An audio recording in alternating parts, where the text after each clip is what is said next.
أعزائي المشاهدين والمشاهدات في مصر والوطن العربي الكبير، بنجك العربي العالمي البسيط اللطيف، اللي بيحب يعطي التفاؤل للمستقبل العربي والعالمي وللسلام.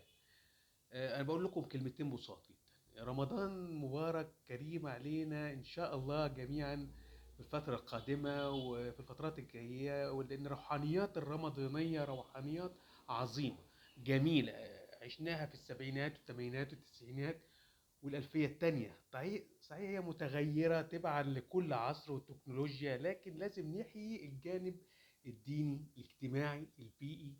المسألة مش مسألة أكل.